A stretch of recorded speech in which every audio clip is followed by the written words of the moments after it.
new and isometric part.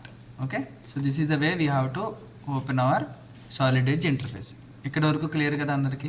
Next we are dealing in solid edge ordered method, అందుకని transition to ordered చేసుకున్నాం. ఇక్కడ వరకు okay కదా అందరికీ. నెక్స్ట్ ఇక్కడ మనకి టూల్స్ కనబడట్లా, మేబీ ఇవి హైడ్ అయి ఉండొచ్చు. సో హైడ్ అయిపోయిన వాటిని ఏం చేయొచ్చు, మనం రైట్ క్లిక్ చేస్తే ఇట్లా మనకి డ్రాప్ డౌన్ వస్తుంది, ఇందులో మినిమైజ్ రిబ్బన్ బార్. ఓకే, ఇప్పుడు మనకి కంప్లీట్గా ఇలా మనకి రిబ్బన్ బార్ అనేది వచ్చింది. దీన్ని మనం రిబ్బన్ బార్ అని పిలుస్తాం. ఓకే, ఇక్కడ ribbon bar, home ribbon bar, surfacing ribbon bar, PMI, simulation, ఇవన్నీ కూడా రిబ్బన్ బార్స్ అనమాట. So ribbon bar consist some groups. ఈ ప్రతి గ్రూప్లో కొన్ని టూల్స్ అండ్ ఫీచర్స్ అనేవి ఉన్నాయి. ఓకేనా, ఇక్కడ వరకు క్లియర్ కదా.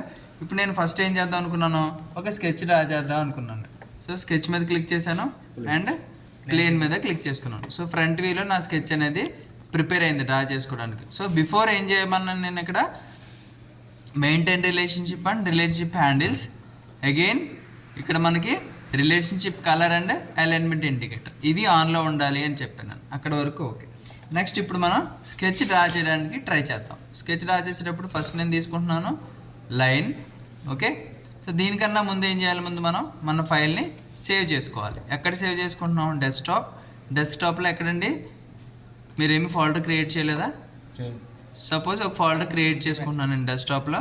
ఓకే, 1 2 3 4 5 6 అనే ఫోల్డర్ క్రియేట్ చేసుకున్నాను నేను. అంటే నేను డ్రా చేసినట్టు స్కెచ్ 1 కదా ఇది, SKETCH1 స్కెచ్ 1 అనేది నేను ఈ ఫోల్డర్లో సేవ్ చేసుకుంటున్నాను. ఇక్కడ వరకు ఓకే కదా అందరికీ? ఓకే, సో నెక్స్ట్ తీసుకొచ్చినాను, ఇలాగా లైన్ తీసుకుంటున్నాను నేను. లైన్ తీసుకుని ఒక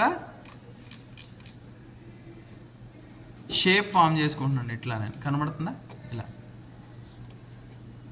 ఇక్కడ వరకు క్లియర్ కదా అందరికీ. నెక్స్ట్ ఏం చేస్తున్నాను, డైమెన్షన్స్ ప్రొవైడ్ చేస్తాను. సో ఈ డైమెన్షన్ వచ్చేసి 5.5. యాక్చువల్గా చూడండి షేప్ అవుట్ అయిపోయింది. ఎందుకని షేప్ అవుట్ అయింది, మనం స్కెచ్ డ్రా చేసేటప్పుడే మనం డ్రా చేసే స్కెచ్లో ఉండేటువంటి డైమెన్షన్స్ అనేవి ఈ ఫ్రేమ్కి సూట్ అయ్యేలా ఉండాలి. అంటే ఇక్కడ చూడండి నేను ఇలా క్లిక్ చేశాను, ఇప్పుడు 10 అలా ఉంది. 10 ఉంటే okay.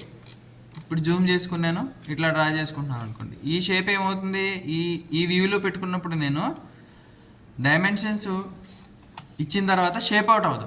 Near by dimension, suppose ఇప్పుడు 10 ఉందనుకోండి, యాక్చువల్గా నేను ఏం చేయాలి, 9 కానీ 8 కానీ లేదా 12 అంతవరకే పెట్టుకోవాలి. నేను డైమెన్షన్ 10 ఇచ్చి రఫ్ స్కెచ్ రాసేటప్పుడు 100 డ్రా చేశాను అనుకోండి, ఆటోమేటిక్ ఏమవుతుంది, షేప్ అవుట్ అయిపోతుంది. ఇప్పుడు నేను ఇక్కడ ఇస్తున్నాను, నేను 5.5. ఓకే, 5.5 ఇక్కడ ఇచ్చేసాం. నెక్స్ట్ ఇక్కడ ఎంత ఉందండి, 4, ఇది కూడా ఇచ్చేసాం. ఇప్పుడు చిన్న చిన్న షేప్ అవుట్స్ అంటే నో ప్రాబ్లం, ఇట్లా జస్ట్ ఈ నోట్స్ అంటాం వీటిని, ఈ నోట్స్ యూజ్ చేసుకుని అడ్జస్ట్మెంట్ చేసేయచ్చు. మనం ఒక ఓకే మారుద్దాం, అన్నీ క్లియర్గా మార్చుకుందాం ఇట్లా, అంతే కదా. ఓకే, ఇప్పుడు మనం డైమెన్షన్ ఇస్తున్నాం. సో ఈ డైమెన్షన్ ఎంత అండి అంటే హైట్, ఈ హైట్ ఎంత వచ్చింది మనకి 2, right. Next 4.25, this is 4.25. Okay, clear కదా ఇక్కడ వరకు అందరికీ, no doubt. So sketch is fully constrain till now. ఇక్కడ వరకు స్కెచ్ అనేది ఫుల్లీ కన్స్ట్రైన్ అయిపోయింది. నెక్స్ట్ మనకి ఏముందండి, లోపల ఒక సర్కిల్ డ్రా చేస్తున్నాను. ఇదిగోండి సర్కిల్ డ్రా చేశాను. సర్కిల్ డయామీటర్ ఎంత అండి, ఇక్కడ ఉంది 1 డయామీటర్ ఉంది. సో ఇది 1 డయామీటర్. ఓకే, నెక్స్ట్ ఈ సర్కిల్ అనేది కన్స్ట్రైన్ చేయాలి. మనం కన్స్ట్రైన్ చేయాలంటే again we have to provide horizontal and vertical dimensions. ఈ హైట్ ఎంత ఉందండి దీనికి, ఇక్కడ 2.5, రైట్. నెక్స్ట్ విడ్త్ ఎంత ఉందండి, ఈ విడ్త్ వచ్చేసి 1 ఉంది. Okay, now the circle is fully constraint. Again we have 2 more circles in the same center, అంతేనా. ఇట్లా డ్రా చేసుకుంటున్నాను నేను. Again I have to provide the dimensions for the 2 circles. First circle ఎంత అండి, 1 డయామీటర్. సెకండ్ సర్కిల్ వచ్చేసి ఇక్కడ ఉంది మనకి 2 డయామీటర్. So both are 2. నేను 2 సేమ్ ఇచ్చామంటే ఓవర్ కన్స్ట్రైన్ అవుతుంది, అందుకని ఇక్కడ జూమ్ చేసుకొని ఇవ్వండి. రెండోది ఇచ్చేసరికి అంటే అవుట్ సైడ్ది ఇచ్చేసాం మనం. ఇప్పుడు మనం ఇవ్వాల్సింది ఇన్సైడ్. సో ఇన్సైడ్ అంతా 1, ఆల్రెడీ 1 మెన్షన్ చేసాం మనం.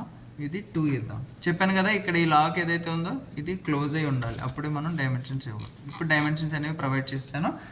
Then we have to give the width అంటే ఇక్కడ నుండి హారిజంటల్ డైరెక్షన్లో ఎంత డిస్టెన్స్లో ఆ సర్కిల్ అనేది ఉంది అంటే ఎక్స్ యాక్సిస్కి జెడ్ యాక్సిస్కి ఎంత డిస్టెన్స్లో ఉంది 3. ఈ అన్నీ కూడా ఎంఎంస్ అనమాట. ముందు మనం ఎంఎంస్లో పెట్టుకున్నాం కదా, ఇంచెస్లో ఏం పెట్టుకోవాలా, ఐసోమెట్రిక్లో పెట్టుకున్నాం కాబట్టి ఐసోమెట్రిక్ ఎంఎంలో సెట్ చేసుకున్నాం. నెక్స్ట్ హైట్ ఎంత ఉందండి 1.5 అంటే ఈ హారిజంటల్ నుండి హైట్ ఎంత వచ్చింది, ఇది 1.5 అంతే కదా. ఇది అయిన తర్వాత మీరు చెక్ చేస్తే స్కెచ్ అంతా కూడా ఫుల్లీ కన్స్ట్రైన్ అయింది, ఎక్కడ కూడా ఏమీ ఇబ్బంది లేదు. ఓకే, ఇలా అనమాట. ఇలా స్కెచ్ని మనం ఫుల్లీ కన్స్ట్రైన్ చేసుకోవాలి. ఇక్కడ చూడండి ఈ సర్కిల్స్లో వచ్చాయి, వద్దు అనుకుంటే మనకి టూల్ బాక్స్ వచ్చింది కదా, మెసేజ్ బాక్స్ వచ్చింది కదా, ఇందులో ఈ ఆప్షన్స్ మనం తీసేస్తే అవి రిమూవ్ అయిపోతాయి. ఓకేనా, ప్రతి ఒక్కటి కూడా మనకి అవైలబుల్గా ఉంటుందండి యూజర్ ఇంటర్ఫేస్లో. మనం అది చూసి సెర్చ్ చేసి చేసుకుంటే ఈజీగా తెలిసిపోతుంది. ఓకే, యూట్యూబ్లో చూడండి మనకు కావాల్సిన వీడియో ఎలా వెతుక్కుంటాం, అలాగే ఇక్కడ కూడా కావాల్సిన టూల్స్ ఆ ఇంట్రెస్ట్ ఉంటే ఆటోమేటిక్గా వెతుక్కుంటాం. లేదా దేని మీదైనా పెట్టి మీరు F1 ప్రెస్ చేశారనుకో, దానికి సంబంధించిన కంప్లీట్ ఇన్స్ట్రక్షన్స్ అనేవి సిమెన్స్ కంపెనీది సాఫ్ట్వేర్, సిమెన్స్ కంపెనీ వాడు ఇంటర్నెట్ కనెక్ట్ అయి ఉంటే వెబ్ పేజ్ ఓపెన్ అయిపోతుంది. సర్కిల్ F1 ప్రెస్ చేసావు, సర్కిల్ మీద పెట్టి సర్కిల్ ఎలా ఫామ్ అయింది, అందులో టైప్స్ ఏమున్నాయి, డయామీటర్ ఎలా ఇవ్వాలి, రేడియస్ ఎలా ఇవ్వాలి, ఇవన్నీ వచ్చేస్తాయి. ఇలా అయిన తర్వాత మనం ఏం చేస్తాం, క్లోజ్ స్కెచ్ చేస్తాం. ఓకే, స్కెచ్ కంప్లీట్ అయిన తర్వాత ఏం చేయాలి, close sketch, finish. Okay, finish, cancel. ఇది ఫ్రంట్ వ్యూలో పెట్టుకోండి. ఇది మనం చేసిన స్కెచ్ విత్ ఫుల్లీ కన్స్ట్రెంట్. ఇక్కడ వరకు బాగానే ఉందండి, happy, very good. Sketch draw చేస్తాం, కన్స్టెంట్స్ ఇచ్చాం, అన్నీ బాగుంది. నీకు డౌట్ వచ్చింది, సరే ఈ సర్కిల్లో ఇంకొక సర్కిల్ ఇద్దాం అనుకుంటున్నాను నేను అంటే, ఆల్రెడీ డ్రా చేసి కంప్లీట్ అయిపోయిన స్కెచ్ని మనం ఎడిట్ చేయాలి. అప్పుడు స్కెచ్ మీద క్లిక్ చేయండి, మనకి ఇక్కడ ఇలాగ డైలాగ్ బాక్స్ వస్తుంది. డైలాగ్ బాక్స్లో edit definition, edit profile, dynamic editor ఉంది. ఇక్కడ ఎడిట్ డెఫినేషన్ మీద క్లిక్ చేయాలి. మీరు స్కెచ్ మీద క్లిక్ చేసి ఎడిట్ డెఫినేషన్ అయినా ఓకే, లేదంటే ఇక్కడ ట్రీ ఉంది కదా, ఇలా ట్రీ ఫామ్ అవుతుంది అనమాట. ఓకే, మనం ఏమేమైతే డ్రా చేస్తున్నామో, ఏం టూల్స్ తీసుకున్నాం అవన్నీ కూడా ఇక్కడ లెఫ్ట్ సైడ్ ట్రీ ఫామ్ అవుతుంది. ఓకే, ఆర్డర్ అనమాట.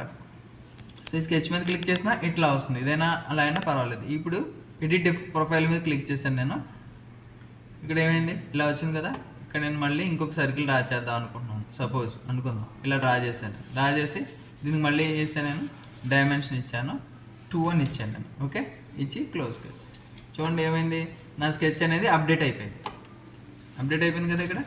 సో ఇలా అనమాట. ఇది అయిన తర్వాత మళ్ళీ మనం సేవ్ చేసుకోవాలి. ముందే సేవ్ చేసుకోవాలి, మధ్య మధ్యలో సేవ్ చేసుకోవాలి. యూపీఎస్ ఉంటే నో ప్రాబ్లం, యూపీఎస్ లేకపోతే ఫ్రీక్వెంట్గా సేవ్ చేసుకుంటూ ఉండాలి. ఇలా మనం శాంపిల్ స్కెచ్ డ్రా చేయడం, డైమెన్షన్స్ చేయడం అండ్ ప్రాపర్ కన్స్ట్రైనింగ్ చేయడం. ఓకే, ఇలా ఎంతమంది చేస్తే వాళ్ళు కరెక్ట్గా చేసినట్టు, లేకపోతే